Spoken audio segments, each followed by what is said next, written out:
Hello and welcome to the first episode of the third season of Let's Play Hull City in Football Manager 2018.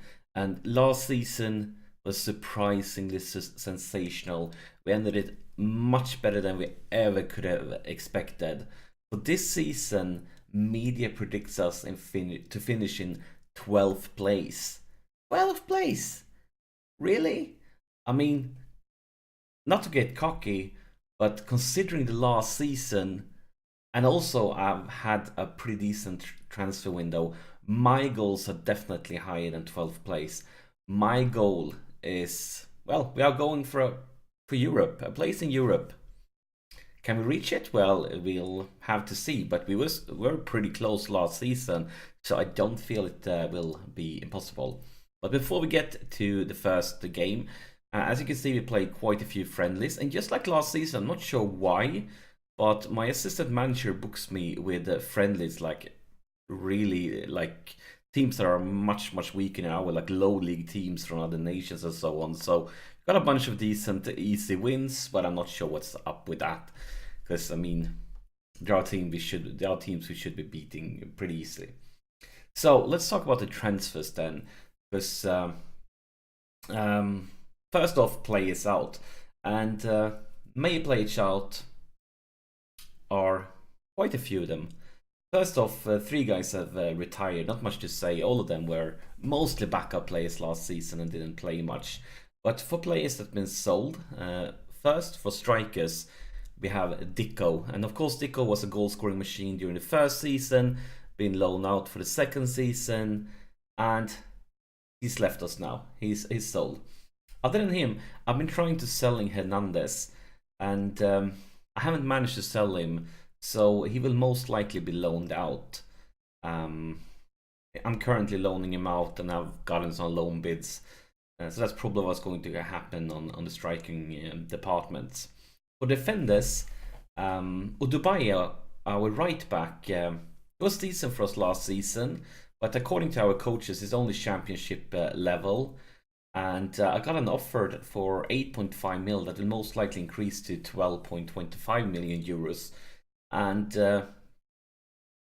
yeah, I just said yes to it because I know that he was one of the players that we would have to replace someday. And I felt that that offer was a good deal for us. And I also been trying to sell Masuk without any success, and he will also most likely be loaned out.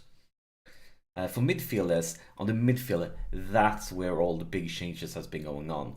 First off, two of my regular starters, had expiring contract and refused to sign new ones, which more or less forced me to sell them. First off was Kevin Stewart, our defensive midfielder, and the interesting thing with him, like, he says he loves me, like I'm one of his favorite persons according to the information in the game, but he says when I try to offer him a new contract, he says he has no interest in a new contract because he dislikes the club. And if he dislikes the club, well, off you go, Mrs. Stewart, because we're not going to let you leave on a free transfer, are we?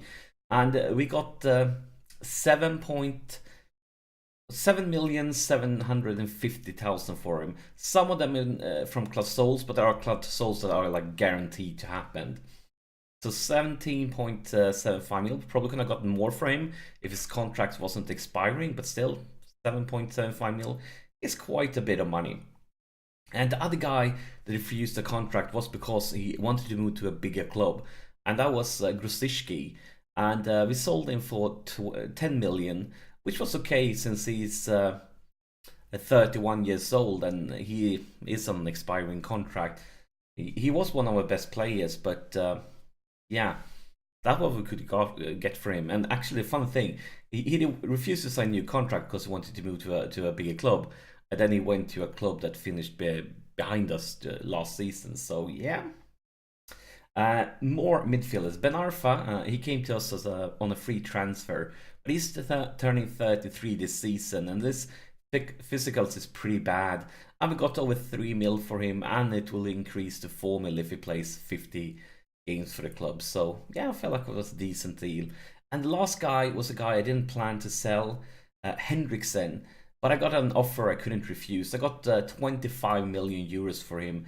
It was a little bit lower, but it's with like class souls that are guaranteed to happen. So 25 million euros, and I feel like that's more than he was worth. So yeah, he'll have to go.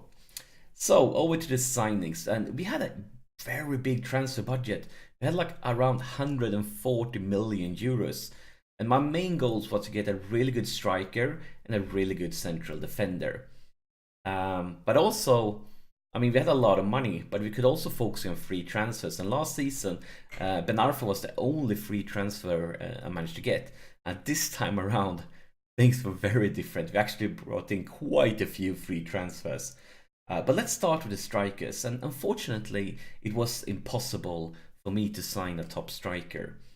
None had the interest to join us. And I was actually going for Patrick Catrone in AC Milan. And he was in their U23 team. And they only wanted like 25 million euros for him. But then I checked him like 3 days later or something like that. And all of a sudden, he was promoted to their main squad, and all of a sudden they wanted like 100, no, not 100, but 80 million for him. So that idea went away. So instead, I went for a free transfer. And the free transfer was Munir from Barcelona. He is obviously a very talented guy, but I'm not sure if he will be good enough for us in the long run. He's only 13 in finishing, and he is 23, so he won't develop that much. Like, he will develop for like 1 or 2 seasons more. We'll have to wait and see what happens. But at the same time, we got him for free. He's already worth almost 30 million. So if you don't make it for us, we're at least going to make quite some money when we sell him on. But since we didn't get Catrone, I decided to invest that money in another promising striker. And that promising striker is Keane from Juve. And we got him for 21.5 million euros. And yeah, he looks really, really good. He's only 19 also, so he will develop for quite a few seasons, and already 15 in finishing. So he will probably be my main choice for striker together with Lapadula, and he can also play very good in this position. So I'm not, yeah, he can play in many positions. Very, very good. Have huge expectations for him. I feel like those 21.5 mil was very well invested, and if he just can stay fit, he can become a world-class player in a few seasons. But then over to the defenders, and since we sold Odebayo, we did another right back that could rotate with Calabria, and we got one from a free transfer. And at 32 years old, he's no man for the future. But still, for free, Mr. Coke here is a lot of bang for the bucks, and better than the player he replaces. So yeah, I feel like even though he's 32, won't probably maybe only going to do like 2 seasons for us, but I mean, look at his stats. They are brilliant considering his age. Really, really good. And as I said earlier, one of my main goals was to get a really good central defender. And my first signing might not be that yet, but he has a lot of potential, and hopefully he can develop some more. He was transfer listed from Tottenham, and with a past in Atletico Madrid.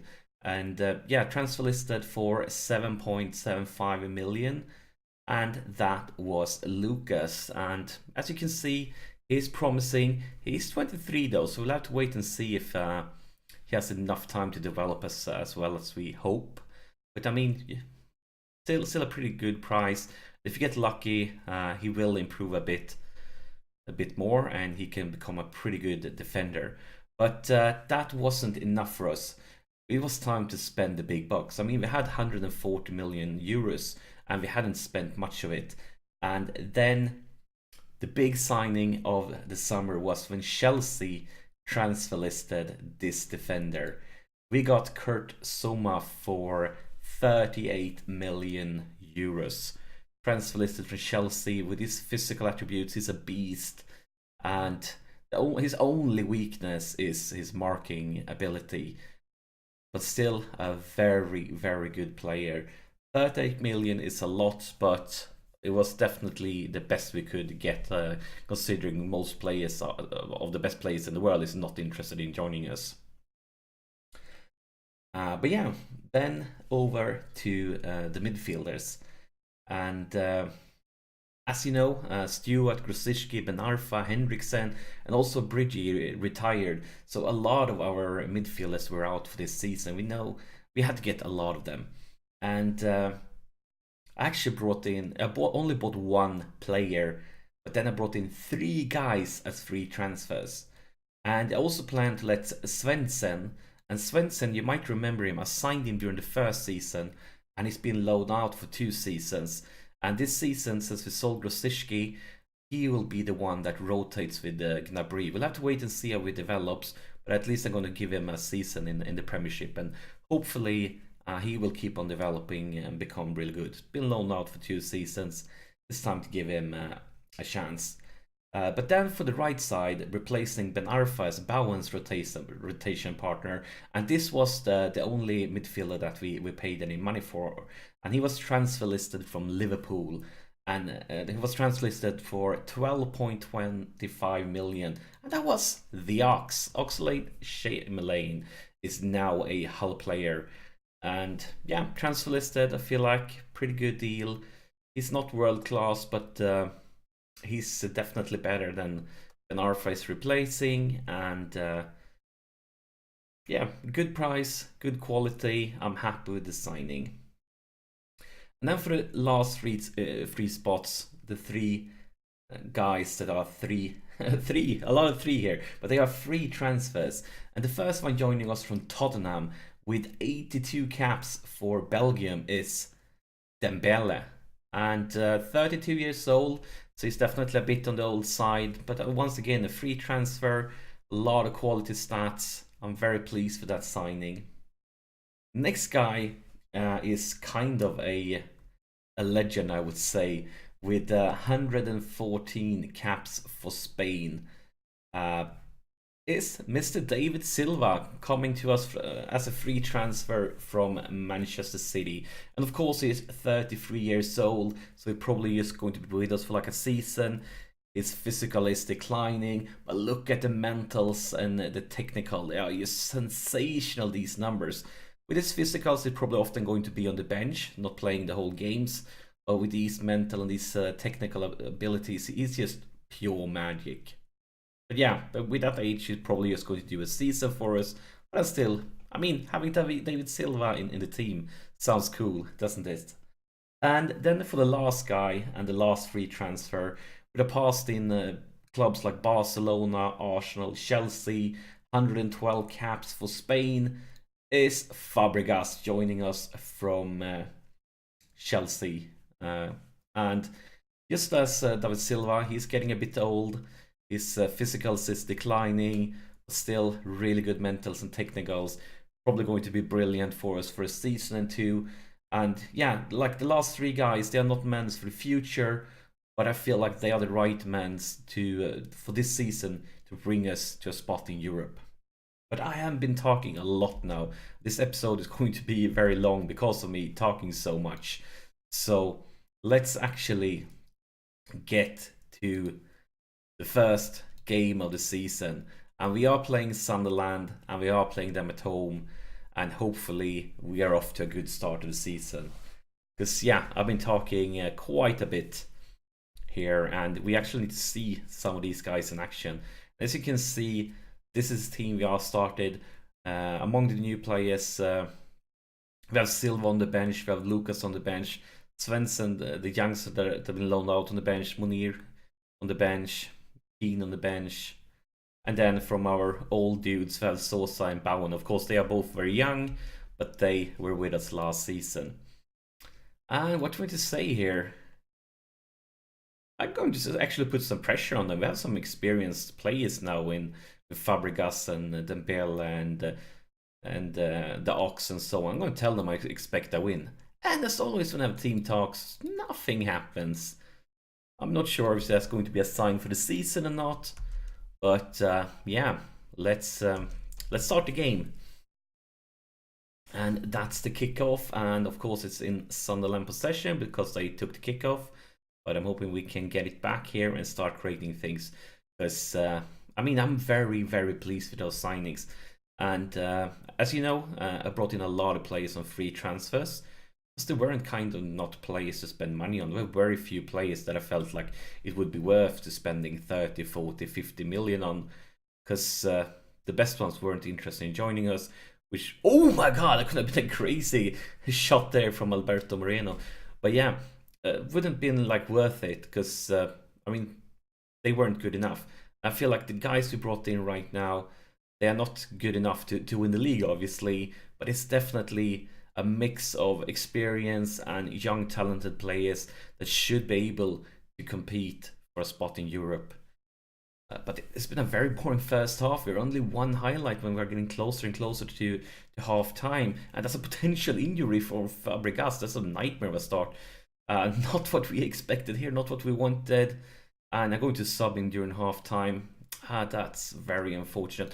Fabregas is injured prone, and I knew that when I signed him, but he was a free transfer, so I still felt that like it was worth it. I'm going to tell them, of course, I'm not pleased. And then we're going to go to tactics. And we're not going to risk Fabregas, so let's bring in another legend here with David Silva. And other than that, I think we should probably go a little bit like this.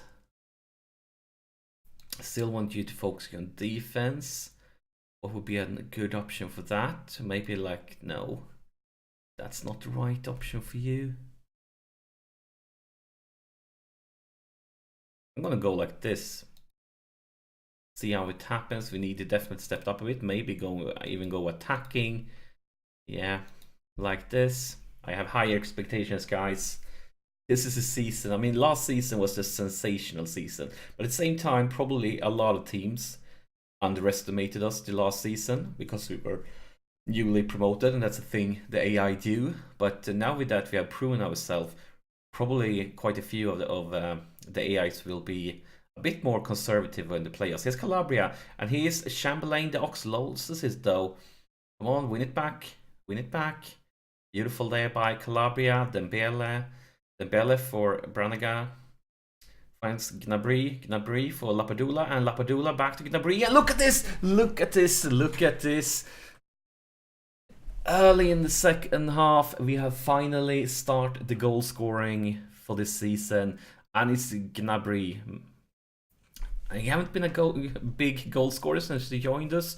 That's not his main role. But he scores here, and that could be a very important goal. Because if we want to challenge for a spot in Europe, we definitely need to win as many as home games as possible. Especially when we play teams like Sunderland, that are teams that should be below us in the league table. Here is the free kick. Here is Lapadula, and look at this. Here is Costas, and Costas actually he scored quite a few goals last season. So our central defender, he knows how to find the net. But yeah, the free kick, and then Lapadula wins that one, and then it's an open net for Costas. Beautiful. Starting to feel a bit more pleased here. And let's go for subs then. Let's do some thinking here. Because obviously this is a time to bring in some youngsters to help them develop. So I think I'm going to go with Sosa instead of Dembele. And then wait a little bit longer with the last sub in case we get another injury like the one on Fabregas. Okay, it's ticking, so let's go for the last sub. As the question is, we have quite a few youngsters now on the bench. Quite a few youngsters. Who do we want to bring in? Like, all of these guys are youngsters. This is a luxury problem, having so many talented youngsters that you want to give first team experience. I think I'm actually gonna go with Lapadula because he haven't been great. Yeah, he got the assist, but other than that, he haven't done much. Let's have Keane make his Hull debut. Bring him in as a striker. Yeah, you can stay in that role. Beautiful. And here is Source of the corner. And where's what's point? Chamberlain, Branagh, Costas. Silva, David Silva, and he loses it. Come on, Silva, you're here to do magic, not lose the ball. Chamberlain. Beautiful challenge there by Chamberlain. Brannigan in the middle, and he sets up Gnabry, and look at that! Oh my god! Gnabry's second goal of the game. Maybe this is going to be the season when he starts banging them in, because yeah, as I said, he didn't score many goals last season, but now it's the first game and he has already scored 2 goals this season. So yeah, we are off to, yes, the start of the season that we wanted. Gnabry with his second goal of the evening. And clock is ticking, we're about to reach full time. And it's going to be a short extra time. This will probably just be the end of the game. Ref will blow the whistle in any... Oh, maybe not! Oh my god, I thought it might be a penalty, but it's a perfect challenge by Costas, and that's the full-time whistle. I'm very pleased. We're off to a great start of the season. Of course, we were up against one of the teams that we should be beating, a team that's probably going to end up in the lower part of the table, but still always great when you can start it off with a win. I'm going to tell them I'm very happy. I'm going to talk especially to you, Gnabry. That was sensational. So I'm going to go passionate and tell him I'm very happy with his performance. Yeah, beautiful. Since it's been a very long episode, I'm going to end it here. We had some transfers, we had the first game, we had the first victory. I'm very excited for the 3rd season. I hope you are too. And yeah, it's going to be a blast, and I'm enjoying this save a lot, and I'm looking forward to this season because we are definitely going to be fighting for a spot in Europe. But that's it. As always, thank you so much for sharing your time with me, and I'll see you in the next episode.